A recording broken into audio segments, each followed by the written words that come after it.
I'm a full-time animal artist. You can see one of my pieces that I'm working on currently back there. But I sell my work full-time at art fairs and craft fairs all across the Midwest.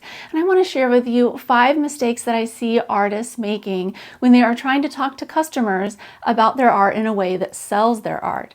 And the first thing is, oftentimes I see people with their face in their phone. I mean, just imagine, okay, you're going into an art fair booth of an artist and you are thinking about wanting to buy their work. But instead of greeting you with a, "Hi, how's it going?" or something like that, "Welcome in," some sort of greeting, the artist has their face in the phone and they never even look at you. This is the number one worst thing that you can do for your art sales, because customers are not coming in there to talk to a phone. They're coming in your booth to talk to you. And so please keep your phone down unless you're using it to process a card from another customer who has purchased something, because a lot of times we are using our phones to process cards through Square. If you're using your phone for that, great. If you're not using your phone for that, keep it put away, because this way you can be present to be able to talk to the customers who are going to be coming into your booth. And the next important tip is not being customer-centric in your conversations. And what I mean by this is that I see a lot of artists, and I used to do this too, where I just talked about myself and why I made a piece, my thoughts and emotions and anything that was connected with it, why I thought it was so amazing.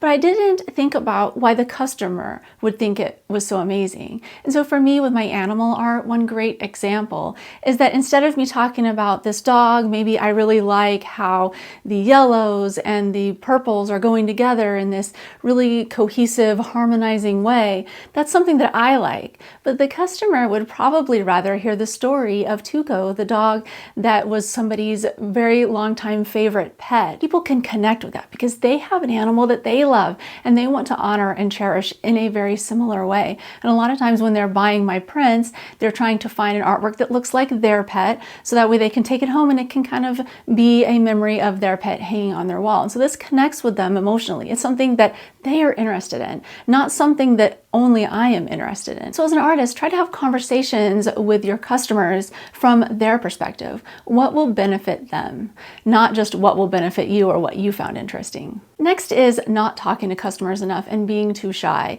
This was something that I had a lot of trouble with personally. I mean, I was so shy. I was afraid to even greet people when they walked into my booth for a lot of years. I didn't quite know how to talk to customers. I felt really awkward about the whole thing. And I especially didn't want to try to sell them something. I didn't like the idea of selling things necessarily. I didn't know how to go about doing it. I didn't want to seem too salesy, but I also didn't really know quite what to say to close a sale.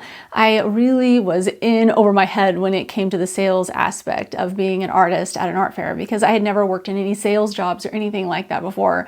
So for me, not being afraid to talk to people was really hard to do, and it took just a lot of practice. And this is one of the biggest things that I learned about this tip, is that when customers come in your booth, you don't have to have a lot of pressure on yourself when you greet them. Just simply say hi and smile. It doesn't take that much. And if you're shy and that's all you can do, great, just start there. And then after that, maybe ask them how their day's going, if they're having fun at the art fair, or what piece of yours that's hanging on the wall is their favorite. And then you can get them talking and strike up a conversation.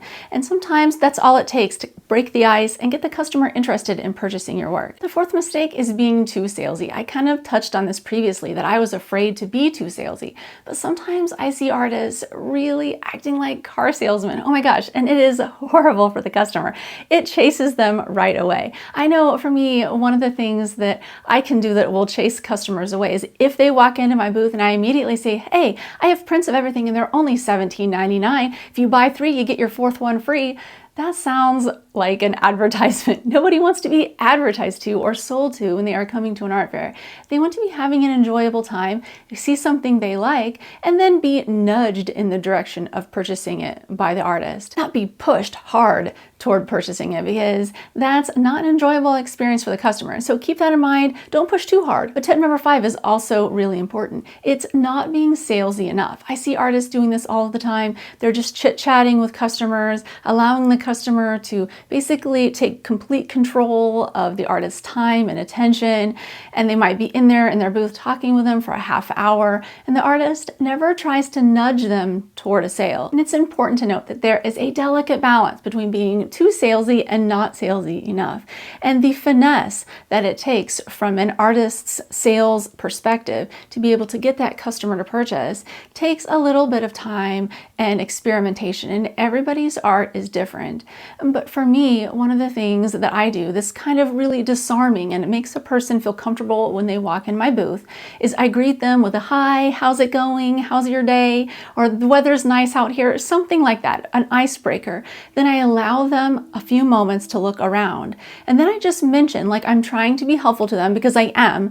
The whole goal is to help them when they're in my booth so that I can help them find the thing that they want. Not push something that I have on them, but help them find the thing that they want. And so usually what I want to do is make sure that people realize that I have prints of everything hanging in the print bins, and I don't say the price. I have the price really large displayed on the print bin so they can read it. It's easy to see, it's easy to understand, and I just leave it there. Because if I start talking prices, that usually chases customers away. So I just let them read the price, and then they can ask questions if they are looking for something specific. And sometimes I might even say, hey, are you looking for something specific? I can help you find it if you're looking for a specific dog or a cat. If I see them looking through my print rack for a while, and this way I can help them find the thing that they are looking for. And this makes customers feel very happy with you as an artist, because you're helping them, but you're not pushing something on them that they don't really want. But the thing that they do want, you're helping them find. And so you are their assistant while they are in your booth, and you're entertaining them and showing them a good time. So all of these things, you're being a good host. So yeah, those are my tips for selling more art at your next art fair. If you'd like to learn more art fair tips, watch this video. All right, thank you so much for watching. See you next time.